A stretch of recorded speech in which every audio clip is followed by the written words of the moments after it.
ఈరోజు నేను మొదట వ్రాసిన కథ గురించి చెప్తాను. ఆ కథ నా జీవితంలో జరిగిన సంఘటన తీసుకునే రాశాను. మరి కథ కన్నా ఆ సంఘటన ఏంటో మీకు చెప్తే బాగుంటుంది అనుకుంటాను. నాకిప్పుడు 68 సంవత్సరములు. నాకు 12 ఏళ్ళ వయసు ఉన్నప్పుడు నేను రాయల చెరువులో ఉన్నాను. అక్కడ మా నాన్నగారు రైల్వేలో పనిచేసేవారు. ఒకరోజు ఏమైందంటే నేను పిల్లలతో ఆడుకుంటున్నాను బయట.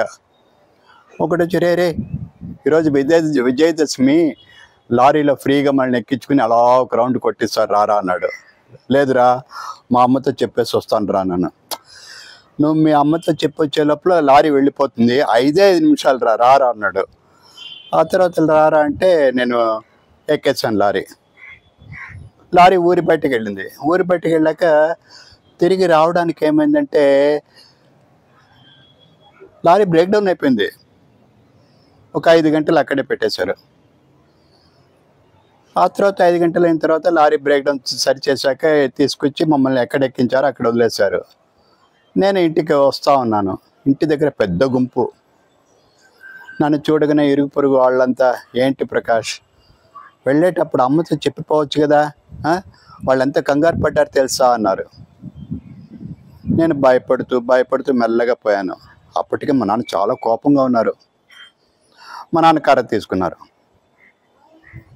వెంటనే మా అమ్మ అడ్డుకుంది. దయచేసి కొట్టద్దండి, వీడిని వదిలేయండి, దయచేసి కొట్టద్దండి అనింది. ఒక్కసారి కొట్టారు. ఈ రోజు కొట్టింటే 2 సార్లు అయిపోయి ఉంటుంది. కానీ మా అమ్మ వల్ల నన్ను కొట్టకుండా వదిలేశారు. సరే, ఏనైనా అన్నం తిన్నావా అనింది అమ్మ. ఇంకా లేదమ్మా నాన్న. సరే కూర్చొని చెప్పి అన్నం పెట్టింది. అన్నం తిన్నాను. చేయి కడుక్కోవడానికి వెళ్తున్నాను.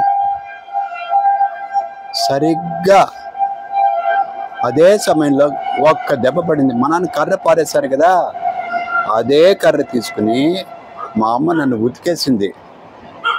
మా నాన్న పరిగెత్తుకుంటూ వచ్చారు. ఏంటిది, నేను కొట్టడానికి వస్తే అడ్డుకున్నావు, ఇప్పుడేంటి మరీ ఇంత క్రూరంగా కొడుతున్నావు?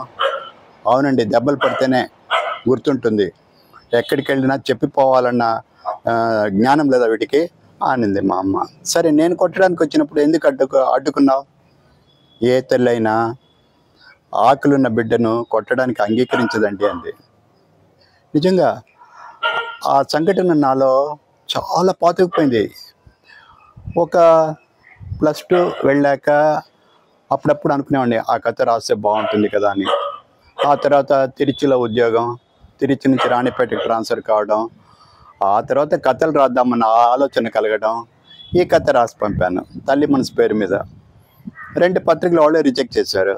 ఇంకా సరే, అప్పుడు సరిగ్గా 1988 సంక్రాంతికి మినీ కథల పోటీలు పెట్టారు. ఆ కథకు ఈ కథను పంపాను. నిజంగా ఇప్పుడు కూడా చెప్పాలంటే ఎలాగో అనిపిస్తుంది. ఆ కథకు నాకు మొదటి బహుమతి ఇచ్చారండి. జీవితంలో నేను మర్చిపోలేని సంఘటన. ఆకాశంలో తేలుతూ ఉంటుంది, గాల్లో పోతూ ఉంటారు, అలాంటి భావనలనే నా బాగా వచ్చేసింది. ఇది కథ. ఇంకా నేను కథ రాసినప్పుడు కథ గురించి ఇంక చెప్పనక్కర్లేదు, ఏం లేదు. భార్యాభర్తలు, కొడుకు వైజాగ్ నుంచి తిరుచికి ట్రాన్స్ఫర్ అయ్యి వస్తారు. తిరుచిలో ఉన్నప్పుడు ఆ అబ్బాయి రోడ్డు మీద ఆడుకుంటూ తప్పిపోతాడు, పక్క వీధికి వెళ్ళిపోతాడు. వీళ్ళు అది తెలియకుండా వెతుకుతూ ఉంటారు. ఆ తర్వాత ఆ అబ్బాయిని కనిపెట్టడం, రావడం, నాన్న కొట్టడానికి వస్తే అమ్మ అడ్డుకోవడం, చివరికి నేను అమ్మ చెప్పిండు అలాగే చెప్పడం. ఇదండి కథ. ఈ కథ మీకు నచ్చిందంటే ఇతరులకు చెప్పండి, లేదంటే మీ సమయాన్ని వృధా చేసినందుకు నేను మీకు సారీ చెప్పుకుంటాను. మరలా ఇంకో కథలో కలుసుకుందామా. బాయ్.